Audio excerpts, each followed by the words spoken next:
తప్పు చేసాం, దేవుడితో పెట్టుకున్నాం, ఏ సైడ్ నుంచి స్వామి ఏం చేస్తాడో అన్న భయం అందరిలో కనిపిస్తుంది. పైకి బింకంగా మాట్లాడటం తప్ప ఇంకా తప్పు చేసుకుంటూ పోతున్నారు. జనాల్లో బాగా నేషనల్ లో బాగా కవర్ చేసేసింది, నేషనల్ న్యూస్ అయిపోయింది, పార్లమెంట్ లో మాట్లాడుతున్నాం. జనాల్లో బాగా అర్థమైంది. తప్పు చేసాం, దేవుడితో పెట్టుకున్నాం, ఏ సైడ్ నుంచి స్వామి ఏం చేస్తాడో అన్న భయం అందరిలో కనిపిస్తుంది. పైకి బింకంగా మాట్లాడటం తప్ప ఇంకా తప్పు చేసుకుంటూ పోతున్నారు. జనాల్లో బాగా నేషనల్ లో బాగా కవర్ చేసేసింది, నేషనల్ న్యూస్ అయిపోయింది, పార్లమెంట్ లో మాట్లాడుతున్నాం. జనాల్లో బాగా అర్థమైంది. తప్పు చేసాం, దేవుడితో పెట్టుకున్నాం, ఏ సైడ్ నుంచి స్వామి ఏం చేస్తాడో అన్న భయం అందరిలో కనిపిస్తుంది. పైకి బింకంగా మాట్లాడటం తప్ప ఇంకా తప్పు చేసుకుంటూ పోతున్నారు. జనాల్లో బాగా నేషనల్ లో బాగా కవర్ చేసేసింది, నేషనల్ న్యూస్ అయిపోయింది, పార్లమెంట్ లో మాట్లాడుతున్నాం. జనాల్లో బాగా అర్థమైంది. తప్పు చేసాం, దేవుడితో పెట్టుకున్నాం, ఏ సైడ్ నుంచి స్వామి ఏం చేస్తాడో అన్న భయం అందరిలో కనిపిస్తుంది. పైకి బింకంగా మాట్లాడటం తప్ప ఇంకా తప్పు చేసుకుంటూ పోతున్నారు. జనాల్లో బాగా నేషనల్ లో బాగా కవర్ చేసేసింది, నేషనల్ న్యూస్ అయిపోయింది, పార్లమెంట్ లో మాట్లాడుతున్నాం. జనాల్లో బాగా అర్థమైంది.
మా హయాంలో నెయ్యిలో ఎలాంటి కల్తీ జరగలేదు, మేము చేయలేదని మీకు దమ్ముంటే రండి, అదే వెంకటేశ్వర స్వామి దగ్గర ప్రమాణం చేద్దాం. అది వదిలేసి పచ్చ ఛానళ్ళ ముందు కూర్చొని ప్రవచనాలు చెప్తూ మీరేదో పెద్ద హైందవుల్లాగా. ఏ రోజు మీరు దేవుణ్ణి గౌరవించారు? చంద్రబాబు నాయుడు ప్రతి ఫోటో చూడండి, షూస్ వేసుకొని పూజలు చేస్తాడు. పవన్ కళ్యాణ్ బాప్టిజం తీసుకున్నానంటాడు, గొడ్డు మాంసం తింటాడు, మళ్ళీ సనాతిని అంటాడు. అంటే వీళ్ళు హైందవులు, వీళ్ళు చెప్పే నీతులు మనం వినాలి. వీళ్ళు ఏ రోజైనా దేవుడిని గౌరవించారా? నిజంగా దేవుడి మీద భక్తి ఉంటే, దేవుడి మీద భయం ఉంటే ఇలాంటి అలిగేషన్స్ చేయరు. ఇలా భగవంతుడిని రాజకీయాల్లోకి లాగరు. సుప్రీంకోర్టు క్లియర్గా చెప్పింది, భగవంతుడిని రాజకీయాల్లోకి లాగద్దండి అంటే మేము లాగటం లేదు అంటూనే మళ్ళీ నిన్న ఫినాయిల్ కలిసిందని అదే భగవంతుడిని మీ రాజకీయాల కోసం ఎంత నీచంగా వాడుతున్నారో మీరు గమనించాలి. దాన్ని ప్రశ్నిస్తున్నారని, ఆ ఫ్లెక్సీని తీయమన్నారని ఒక స్కెచ్ చేసుకొని ఎలాగైనా ఈరోజు అంబటి గారి మీద దాడి చేయాలి, ఆయన మీద తప్పుడు కేసులు పెట్టాలి, ఆయన్ని లోపల పెట్టాలని ఒక స్కెచ్ తయారు చేసుకున్నారు.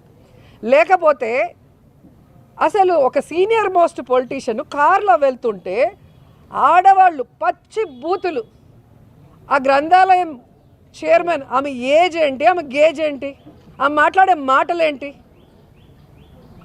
ఏ మాట అయితే అంబటి గారు మాట్లాడారని కేసు పెట్టారో అదే మాట ఆవిడ మాట్లాడింది మరి ఎక్స్ మినిస్టర్ని. మరి ఆవిడ మీద ఎందుకు కేసు పెట్టలా? అంబటి గారు ఇంటికి వచ్చాక రెచ్చగొట్టి దాడి చేస్తే తెలియక ఆవేశంలో అన్నాను, వెనక్కి తీసుకుంటున్నానని క్లియర్ కట్గా మీకు చెప్పిన తర్వాత మీరు కేసు పెట్టారు. మరి ఆవిడ ఇంతవరకు క్షమాపణ కూడా అడగలేదు. మరి ఎందుకు కేసు పెట్టలేదు ఆవిడ మీద? ఇంకో ఆవిడైతే భూమికి ఇంత ఉంది, ఫస్ట్ టైం గెలిచిందంట ఎమ్మెల్యేగా, మాధవి గారు. పాప కొంచెం పాలిటిక్స్ కొత్త, అందుకే ఎక్కువ ఎగురుతోంది. ఆవిడకి కొంచెం రోజులు పోతే అన్నీ తెలిసి వస్తాయి. అసలు ఆమె ఇంటి ముందుకు వచ్చి ఆమె మొగుడు రౌడీలు గుండాల్లాగా, అంటే ప్రొఫెషన్ గుండాలు అనుకుంటా, ఎమ్మెల్యే కాకముందు చిల్లర రౌడీలు జోబు దొంగలు చేస్తూ ఉన్నారేమో, ఇక్కడికి వచ్చి వాళ్ళు ఏ విధంగా రౌడీజం చేశారు, ఆ తర్వాత ఎలా వార్నింగ్లు ఇస్తూ ప్రెస్ మీట్ ఇచ్చారు, జగన్ గారు వస్తుంటే మళ్ళీ ఎలా మాట్లాడారు, మళ్ళీ ఇప్పుడు ఎలా మాట్లాడుతున్నారు మీరు చూస్తున్నారు. మీకు అధికారం కావాలేమో రౌడీజం చేయడానికి, మాకు అధికారం కూడా అవసరం లేదు, జగన్ అన్న సైగ చేస్తే చాలు. కానీ మాకు విలువలు ఉన్నాయి, క్రమశిక్షణ ఉంది. అందుకే జగన్ అన్న 5 సంవత్సరాలు లా అండ్ ఆర్డర్ని ఎంత జాగ్రత్తగా రాష్ట్రంలో చూసుకున్నారో మీ అందరికీ తెలుసు. ఎవరి మీద తప్పుడు కేసులు పెట్టలేదు, ఎవరిని హింసించలేదు, ఎవరి ఇంటి మీద దాడి చేయలేదు. కానీ మీరు చేస్తున్నది ఏంటి? రెచ్చగొట్టే దారిలో ఈరోజు ఆడవాళ్ళు ఉన్నారు ఇంట్లో, అంబటి గారు వైఫ్, పిల్లలు, అల్లుడు, మనవరాళ్ళు, ఇలా పగలగొట్టి ఇంట్లో దూరేసి వాళ్ళు ఏదైనా చేస్తే పోలీసులు నించొని చూస్తున్నారు. పోలీసులకు జీతాలు ఇచ్చేది ఎవరు? తెలుగుదేశం పార్టీ వాళ్ళు, జనసేన వాళ్ళ? ప్రజల పన్నులతో కదా వీళ్ళకి జీతాలు ఇస్తున్నారు.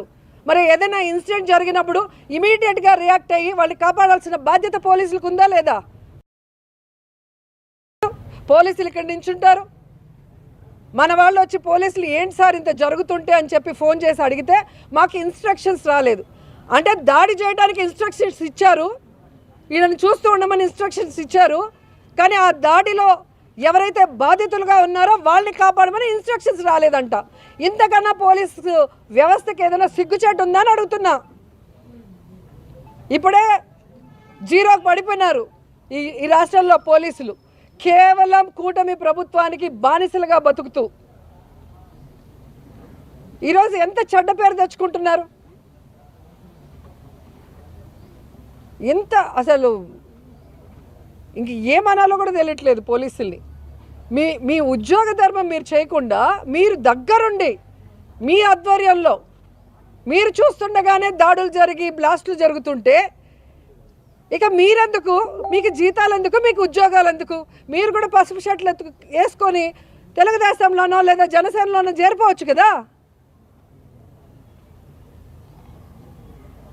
ఈరోజు మీరు చూస్తుంటే జోగి రమేష్ గారి ఇంటి మీద చూశారు కదా, పెట్రోల్లో యాసిడ్ మిక్స్ చేసి బ్లాస్ట్ చేశారు ఇంటి మీద. మొత్తం కాలిపోయినాయి, డోర్లు కాలిపోయినాయి, గోడలు కాలేయంటే మనుషుల మీద పడితే ఏంటి పరిస్థితి? సర్కిల్ నుంచి వాళ్ళు వస్తుంటే వాళ్ళ వెనక పోలీసులు వస్తున్నారు, వీడియోలు ఉన్నాయి. మరి అక్కడ ఎందుకు ఆపలేదు? ఎందుకు లాఠీ చార్జ్ చేయలేదు? లాఠీ చార్జ్ చేస్తే మీ కంట్రోల్లో ఉండేది కదా. వాళ్ళని బుజ్జగిస్తూ వాళ్ళని అడుక్కుంటూ ఆడుకుంటున్నారు పోలీసులు. తెలుసుకోవాలి పోలీసులు, రేపు జగనన్న వచ్చేది ఖచ్చితంగా నిజం 100%. ఆ రోజు ఈ వీడియోలన్నీ ఉంటాయి. మీరు ఎవరి కోసమైతే పని చేస్తున్నారో వాళ్ళు ఎవరు ఆ రోజు మీకు రక్షణగా ఉండరు. న్యాయస్థానం ముందు మీరు దోషులుగా నిలబడి మీ జీవితాలు నాశనం అయిపోతాయి అన్న విషయం మీరు తెలుసుకోవాలి. ప్రతిదీ వీడియో ఉంది, ప్రతిదీ వీడియో ఉంది. ప్రతి పోలీసు, ప్రతి తెలుగుదేశం వాడు, ప్రతి జనసేన వాడు ఏం చేశాడో అన్ని వీడియోలో రికార్డ్ అయి ఉన్నాయి. కాబట్టి అది తెలుసుకొని మీరు ముందుకు వెళ్తే మంచిది. యాక్చువల్గా 307 పెట్టాలి సార్ ఐపీసీ. మీరు ఏం కేసులు పెట్టారండి?